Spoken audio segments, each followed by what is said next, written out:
O poder da fraqueza. Esse é o tema que eu tenho para pregar hoje para vocês.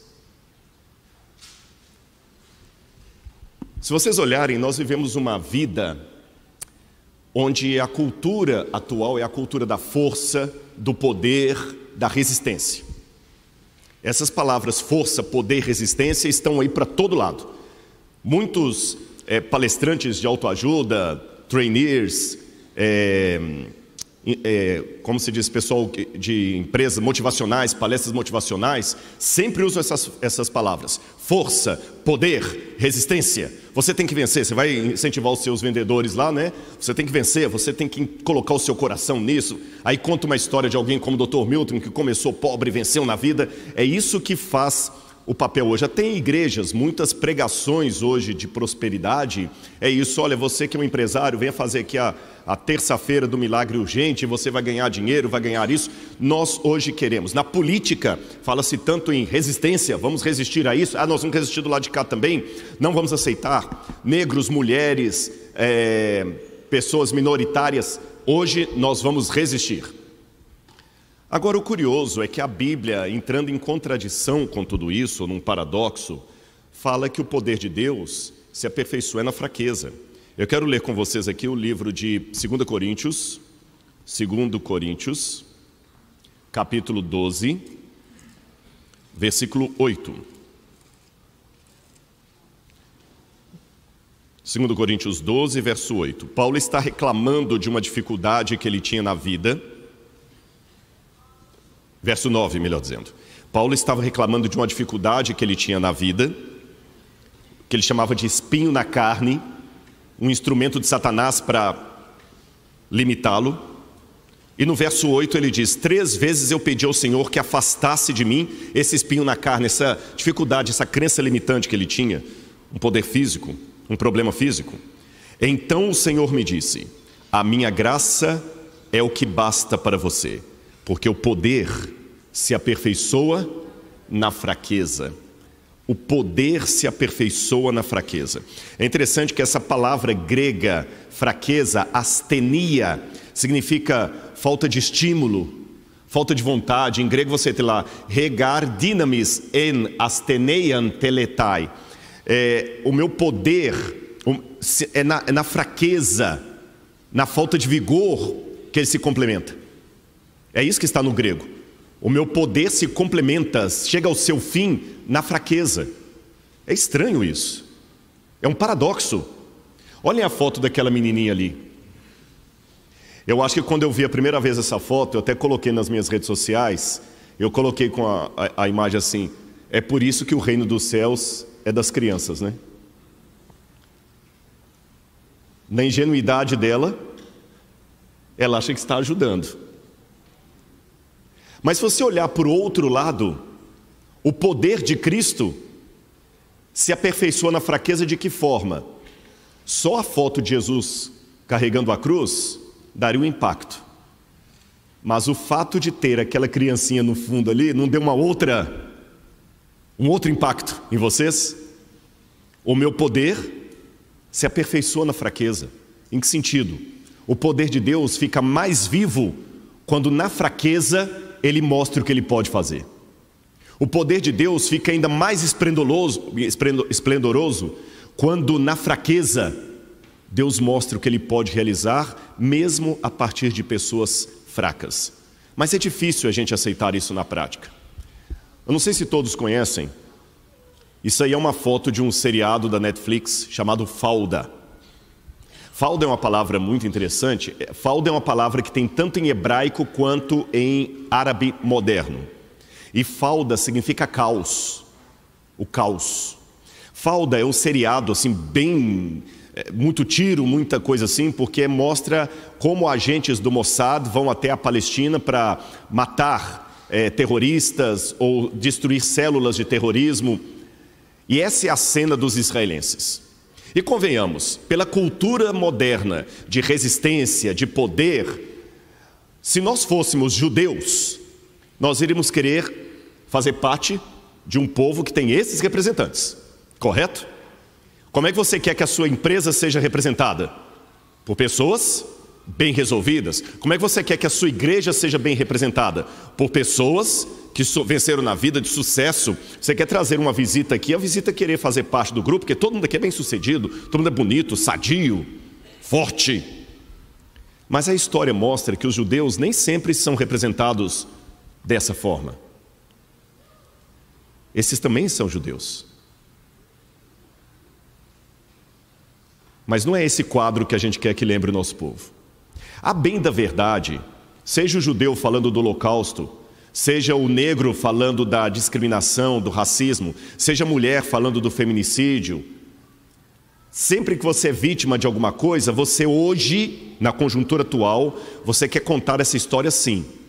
Os negros sofreram no passado, porque eles não eram como eu, porque eu sou um negro da resistência. Eu sou um negro que eu boto para quebrar. Eu não vou deixar o branco me discriminar. Os do passado foram escravizados porque eles não tinham a força dos negros de hoje. A mulher diz a mesma coisa. A mulher do passado era Amélia, era subjugada pelos homens porque elas não tinham a força da mulher de hoje.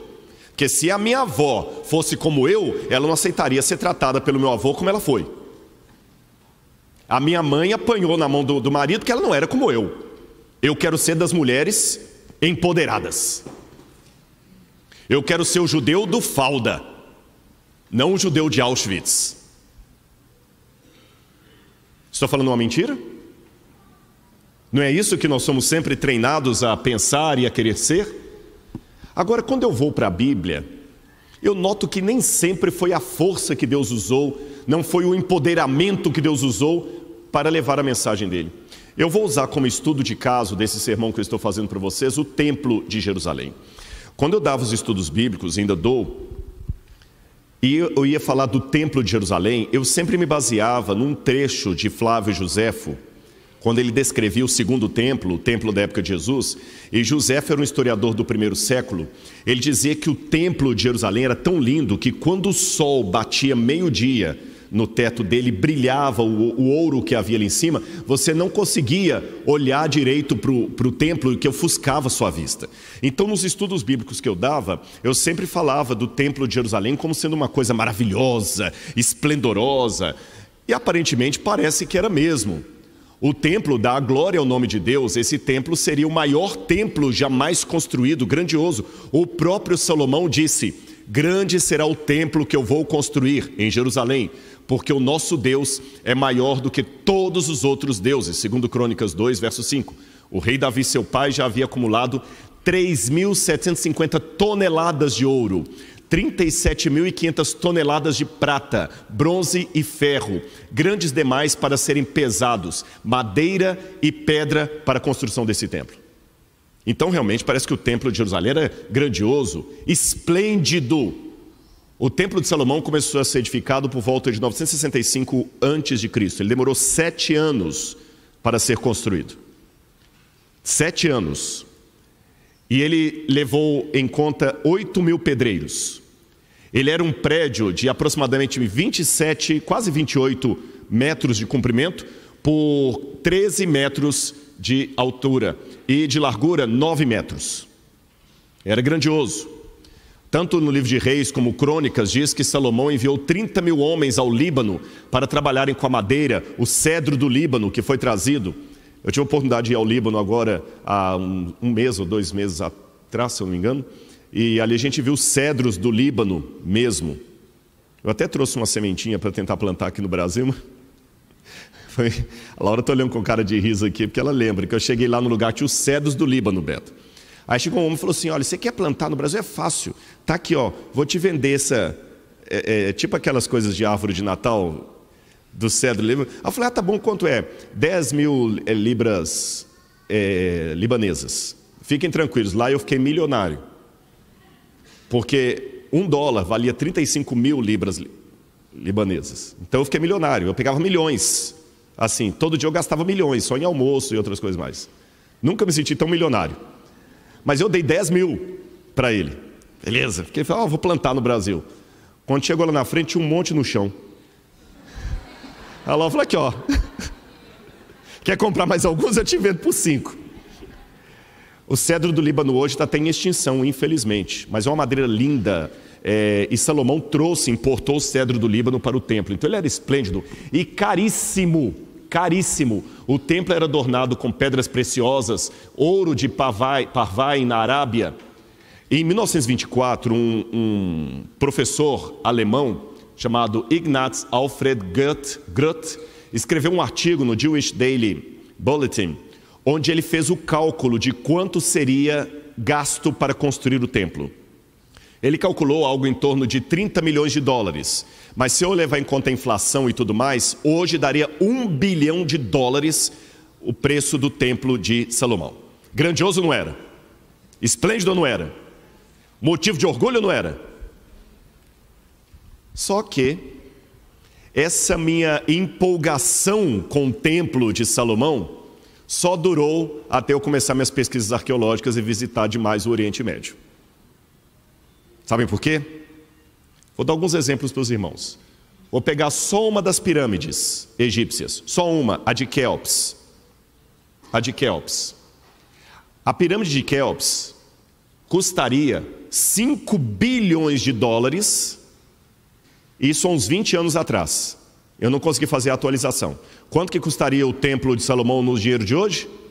1 bilhão de dólares. Só uma pirâmide custaria 5 bilhões de dólares há 20 anos atrás. E só ali você tem 3 principais: Khephren, Miquerinos e Quéops. Só de Quéops daria 5 bilhões de dólares. E os egípcios tinham um monte de pirâmides, muito maiores. O tamanho dela, olha, só para vocês terem noção, se eu pegar a pirâmide de Quéops, daria mais ou menos 230 metros de cada lado, né?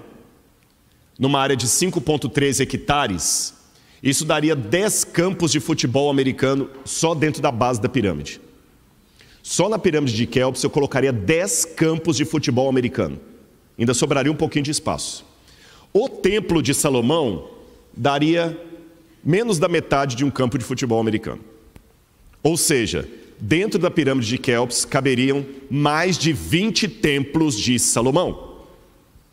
Será que o templo de Salomão foi realmente tão grandioso, tão caríssimo? Dizem que tudo que se acha muito grande, muito caro, depende do ponto de vista, da perspectiva. Tá certo? Quem só andou a pé, o dia que anda num Fosquinha, acha que está andando num carrão. Outro templo egípcio, o templo de Karnak. Esse templo é esplendoroso, gente, grande demais. Essas colunas, eu não sei se dá para vocês verem o tamanho das pessoas ali, olha. Pelas pessoas lá no fundo dá para você ter uma noção do tamanho das colunas de Karnak. O templo de Karnak, o complexo dele era tão grande, que cobriria mais ou menos 81 hectares de terra, ou 200 acres. Só para vocês terem noção, só na parte principal ali do templo de Karnak, não no complexo todo, só no hall, é como se eu pegasse a igreja aqui, a igreja tem o hall aqui das reuniões, da assembleia, tem as salinhas aqui embaixo, tem aquela parte ali, tem aqui tem escola, não tem? Tem uma escola aqui. Imagina que o templo de Karnak fosse tudo isso aqui. Só na ala principal, daria para eu acomodar 3 catedrais de Notre Dame. Sabe a igreja de Notre Dame?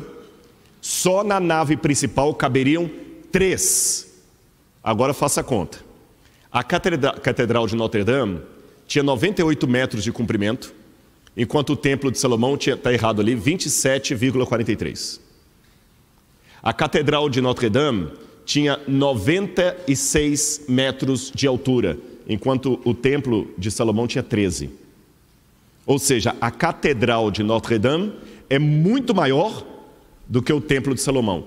E no templo de Karnak caberiam 3 catedrais só no hall de entrada. Eu pergunto para a igreja, o templo de Salomão era essas coisas todas?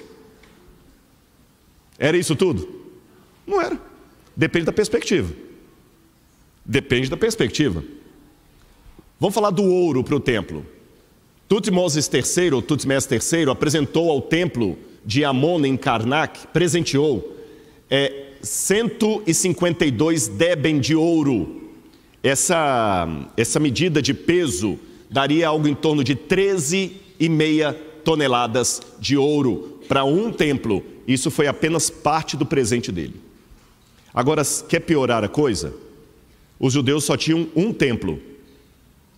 Os egípcios tinham vários, dezenas e dezenas de templos. Só um dos templos egípcios era muito maior do que o templo de Salomão. Então, gente, o templo de Salomão perde em todos os quesitos. Em número, porque enquanto os judeus só tinham um, os egípcios tinham dezenas e dezenas e dezenas. Perde em tamanho, perde em qualidade, perde em preço. E olha, irmãos, que eu só fiz uma comparação do templo de Salomão com edificações egípcias. E se eu começar agora a pegar os fenícios, os gregos, os romanos, aí é que não sobrou nada. Chega a ser decepcionante em termos de restos arqueológicos quando você vai escavar no Egito e quando você vai escavar em Israel. Porque no Egito você tem monumentos inteiros ali. Israel você acha só uns fragmentozinhos de coisa assim. Preservação. Ele não foi preservado. Jerusalém, a cidade do grande rei, a cidade sagrada que a gente fala tanto de Jerusalém. Não é isso? A grande cidade que Deus deu para o seu povo, Israel, tal. A cidade de Jesus, Jerusalém, a ponto que a nova terra vai se chamar Nova Jerusalém. Jerusalém não era nada também. Esse aqui é uma planta em tamanho, como eu digo, proporcional, uma planta proporcional, só do tamanho de Khorshad. Khorshad era a capital da Assíria, da época de Assurbanipal, Senaqueribe, esse pessoal. Olha a capital da Assíria. Ali em cima, eu não sei se o laser mostra aqui, não, pega. Aqui era apenas a cidadela com o palácio do rei da Assíria. Isso aqui era o palácio do rei da Assíria e a citadela do palácio do rei da Síria. E aqui é a capital de Khorshad. E proporcionalmente eu coloquei aqui a imagem de Jerusalém. Jerusalém era quase tão grande como só o palácio do rei já dava o tamanho de Jerusalém inteira. Jerusalém era uma grande cidade? Não era. Aí eu pergunto, por que Deus escolheu algo tão modesto à vista de outros edifícios? Por que Deus escolheu os judeus que eram tão pequenos? Israel nunca teve um império que cobriu toda a Europa, todo o norte da África, como Roma, Babilônia, que pegou a Ásia. Só aquele pedacinho ali, o reino unificado de Salomão, era uma coisa pequena. Por que tinha que ser coisa tão pequena? Por que o templo de Deus tinha que ser algo tão pequeno? Vamos falar do templo. Por que tinha que ser algo tão pequeno? É porque os planos de Deus eram diferentes. Olha que interessante, mesmo os judeus ainda tendo orgulho do templo, Jeremias falou: não confiem em palavras falsas dizendo templo do Senhor, este é o templo do Senhor. Quando Deus fala assim através do profeta, parece que Deus nem estava ligando muito para o templo. Sabem por quê? Eu vou ler algumas passagens da Bíblia para vocês. Olha como o poder de Deus é muito mais grandioso do que os planos dos homens. Vou repetir minha frase. Olha como os planos de Deus são muito mais grandiosos do que os planos da mídia, do marketing e os planos humanos. Vou mostrar para vocês qual era o planejamento de Deus. Vamos ler apenas algumas passagens. Êxodo capítulo 19. Alguém sabe me dizer aqui qual era a tribo que Deus colocou para servir de sacerdócio e comandar o templo e o santuário? Levi. Nota 10 para vocês, estão conhecendo a Bíblia. Tribo de Levi. E se eu falar com vocês que esse não era o plano original de Deus? Assim? Não era. Deus não queria que a tribo de Levi fosse sacerdote. Sabe qual tribo que Deus queria que fosse sacerdote? Êxodo capítulo 19, versículos 1 a 6. No terceiro mês, depois da saída dos filhos de Israel da terra do Egito, no primeiro dia desse mês, eles chegaram ao deserto do Sinai.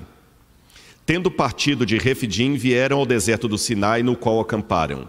Ali Israel acampou em frente do monte. Moisés subiu para encontrar-se com Deus. E do monte o Senhor o chamou e lhe disse: assim você falará à casa de Jacó e anunciará aos filhos de Israel: vocês viram o que eu fiz aos egípcios e como levei vocês sobre asas de águia e os trouxe para perto de mim. Agora, pois, se ouvirem atentamente a minha voz e guardarem a minha aliança, vocês serão a minha propriedade peculiar dentre todos os povos, porque toda a terra é minha. E vocês serão para mim um reino de sacerdotes e uma nação santa. Essas palavras você falará aos filhos de Israel. Deus queria que os levitas fossem sacerdotes? Não. Qual tribo Deus queria que fosse sacerdote? Todas. Todas. Todo mundo era para ser sacerdote e comparecer no templo de Deus.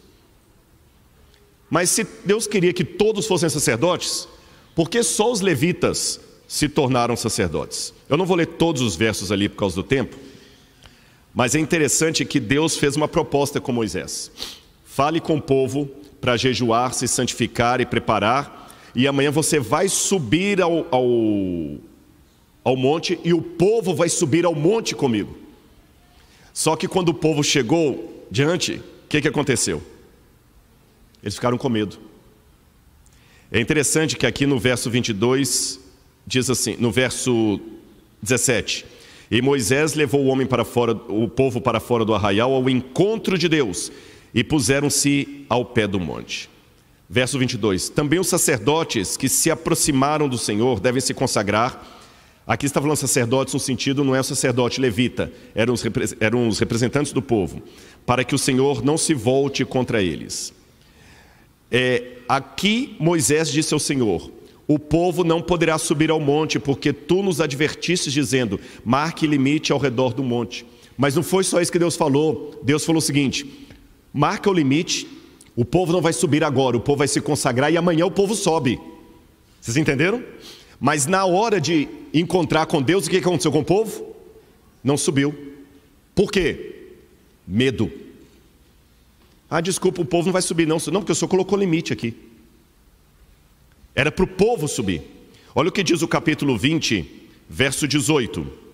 Todo o povo presenciou os trovões, os relâmpagos, o som da trombeta no monte fumegante, e o povo, observando, tremeu de medo e ficou de longe. Disseram a Moisés: fale-nos você e ouviremos, porém não fale Deus conosco, para que não morramos.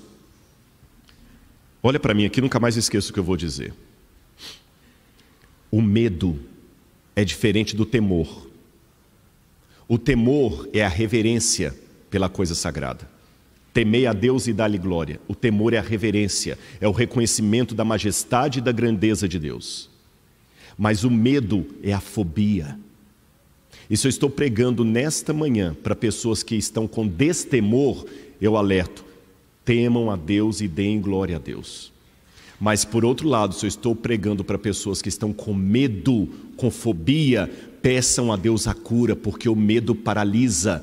O medo te impede de receber bênçãos. De acordo com a Bíblia, 1 João 4,18, o contrário do amor não é o ódio, é o medo. Que na Bíblia diz assim: o amor, o medo, como é que é? No amor não existe medo. Ora, o medo produz tormento, e todo aquele que teme não é aperfeiçoado no amor. Tem muitas pessoas que passam a vida toda solteiro, porque ele tem medo de casar e não dá certo. Tem pessoas que passam a vida toda como carona, porque ele tem medo de pegar o carro e bater. Há pessoas que não estão podendo ser sacerdotes, porque estão com medo de Deus. E o que te faz ter medo de Deus? É porque você sabe que está em falta? A promessa de Deus então é que, tendo uma nação inteira de sacerdote, os judeus seriam muito maiores que os egípcios, que os gregos, que os babilônios, porque enquanto esses precisavam de um sacerdote para representá-lo no santuário, o judeu não precisaria, cada um faria o seu sacrifício, como era antes do êxodo. O pai de família, Noé, Abraão, fazia o sacrifício.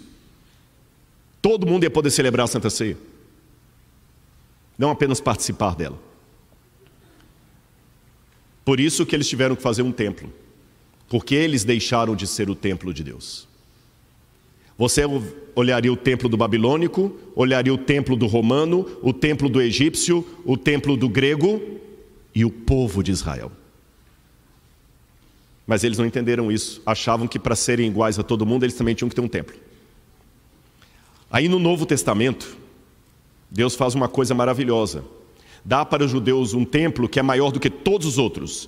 Evangelho de João, capítulo 1, versículo 14. E o Verbo se fez carne e habitou no meio de nós. E vimos a sua glória, glória como o unigênito do Pai. É interessante que no Evangelho de João é dito que Cristo repetiu o que Deus fez lá no passado. No livro do Êxodo, quando o pessoal ficou com medo de Deus, Deus falou com Moisés assim: Moisés, já que eles estão com medo de mim aqui no Sinai, e eles não querem vir até aqui o topo do monte, eu vou fazer o contrário. Faz uma barraca para mim que eu vou descer e vou morar no meio deles. Moisés deve ter falado assim: Senhor, o senhor está ficando louco? Se eu estou falando que eles não querem subir ao monte, que eles estão com medo do Senhor, o Senhor vai descer e vai sair todo mundo correndo. Não. Faça uma barraca no meio deles, que eu vou morar no meio deles. Mas para não ofuscá-los, eu vou morar de maneira humilde. Eu vou apagar a minha glória. Só vai brilhar no Shekinah. O Shekinah não está na Bíblia, não é a palavra. E Moisés fez uma tenda para Deus, humilde. No Novo Testamento, esse movimento se repete quando Deus faz novamente uma tenda para si, o corpo humano, e ele vem habitar no meio de nós. Isso torna o verdadeiro templo judeu, que é o Jesus, que é o Messias, maior do que todo outro. Porque nenhum povo da humanidade teve Deus habitando no meio deles. Eles tiveram. Ele veio. E essa bênção não para aqui. Sabe onde é que ela vai mais? Eu vou falar onde é que ela vai. Ela vai mais além, porque em Apocalipse capítulo 14, Jesus fez uma promessa, verso 17. Apocalipse 14, 17. O Espírito da verdade, que o mundo não pode receber, porque não o vê nem o conhece, vocês o conhecem, porque ele habita com vocês e estará com vocês. E no verso 23 ele complementa: se alguém me ama, guardará a minha palavra, e meu Pai o amará, e viremos para ele e faremos nele morada. Deus promete nos dar aquilo que foi oferecido aos judeus. Nós podemos ser hoje uma nação de sacerdotes, povo eleito de Deus, uma nação de templos. Por quê? Porque o Espírito de Deus habita em nós. O nosso corpo se torna templo do Espírito Santo. E essa é a coisa mais linda, porque eu sei que por mais grandiosa que seja a pirâmide de Quéops, o templo de Karnak, se eu falar com você aqui, você tem agora, Carol, 5 bilhões de dólares, e você tem que salvar uma coisa, uma vida ou outra coisa. Uma coisa vai ser destruída. Ou a sua filha, ou a pirâmide. Você precisa de um segundo para decidir? Mas são 5 bilhões de dólares, e a pirâmide é uma das 7 maravilhas do mundo antigo. A pergunta chega a ser até ofensiva. Precisa de um segundo para decidir? Quem vale mais? Uma vida humana ou a pirâmide de Quéops? A vida humana. Então onde está o verdadeiro templo de Deus? Na vida humana. Por isso que na ótica humana, o marketing era fazer algo monstruoso.